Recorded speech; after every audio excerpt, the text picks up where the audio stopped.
It's now a tropical storm moving into Canada.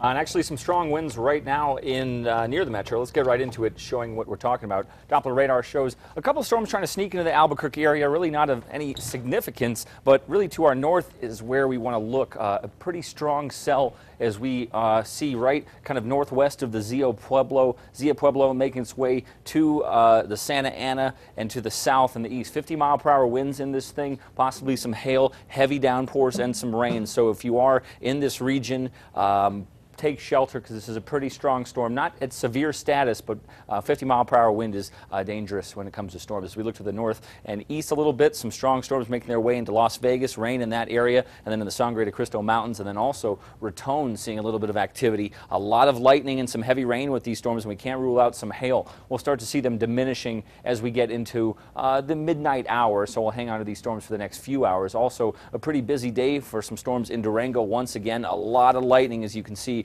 with this storms, and as we move to the southwest, seeing some activity in Gallup, Grants along the I-40 corridor, and then in the Gila, which has been our favorite area for thunderstorms. As we look at the big picture, high pressure still anchored. You can see dry air underneath, and some of it's sneaking in, so we're working with the moisture underneath this high pressure cell, and that's what we're going to have to do for tomorrow. Dry air kind of squeezing in from the west will limit our activity. Models yesterday looked a lot better, but not so great for Monday. But we are looking for thunderstorms tomorrow afternoon, mainly in this area in central New Mexico, the Gila, the northern mountains, and then the northeastern part of the state. Farmington and then the southeast is looking at isolated storms. We're going to have to count on storms either drifting from mountain locations or kind of bubbling up on their own. As we get into the middle of the week, we'll see our high shift to the southeast and have that storm focus a little more to the west. It doesn't look like a great setup, though, for widespread activity. Let's get the clock rolling on our superstorm track. Things clearing up in the overnight hours as we get going. 9 a.m. not too bad, and during the lunch hour starting to see those storms popping up in the northern mountains, and then 2 p.m.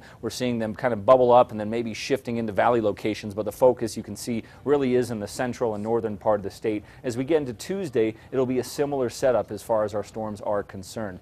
Look at the temperatures right now. It's going to be a hot one right now, or it is a hot one in the southeast, and it'll be another hot one for tomorrow, but relief is in sight toward the end of the week. Warm with isolated thunderstorms in the northwest tomorrow, 93 in Farmington, 86 in Durango. Durango and our mountain communities will have a much better shot for rain for Monday, Tuesday, and Wednesday, and then starting to dry things out in Farmington. Better chances actually toward the end of the week. You can see those temperatures dipping a little bit, which is good news because it's been pretty muggy out there. 99 in Las Cruces, 98 in Deming, 87 in Silver City. Scattered thunderstorms for tomorrow. Silver City holding on to storm chances well into the week. A little better chance for Friday and Saturday. That high is going to shift a little bit to the east and going to try to usher in a little bit more moisture to work with, and we'll see temperatures dip a little too in the Silver City area. Southeast New Mexico piping hot once again with spot storms. 101 Artesia, same story in Lovington, 99 in Portales, 84 in Ruidoso. We'll dip down to the 90s by the time we get to the middle of the week in Roswell. Pretty much a 10 to 15% chance for thunderstorms each day, but it doesn't look to be a huge washout, and I wouldn't change any plans because of it.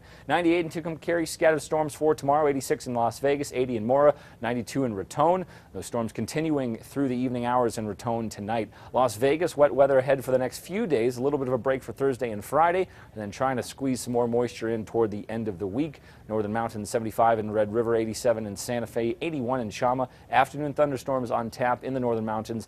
Heavy rain possible in the higher elevations. Santa Fe looks like our best crack at rain will be Monday into Tuesday, and then we'll keep slight chances in for the rest of the week. Also seeing our temperatures fall just a hair. In the East Mountains, partly cloudy with afternoon thunderstorms. 89 in Moriarty, 91 in Cedar Crest, 92 in Tierras tomorrow, and in the downtown Albuquerque area, 94 degrees downtown, 96 in Belen, 93 in Rio Rancho. A spot storm possible today, and then we'll do it again tomorrow. Not going to be widespread like we would like, but we're going to have to deal with what we get. But storm chances are in the forecast each day, each week. We're talking about a 20% chance. So it's going to be one of the things where they originate in the mountains and drift on into another location or kind of brew up on their own. So just a standard lame monsoon. All right, thank you, Ian. Here's a look at tonight's primetime lineup on KRQE. 60 minutes.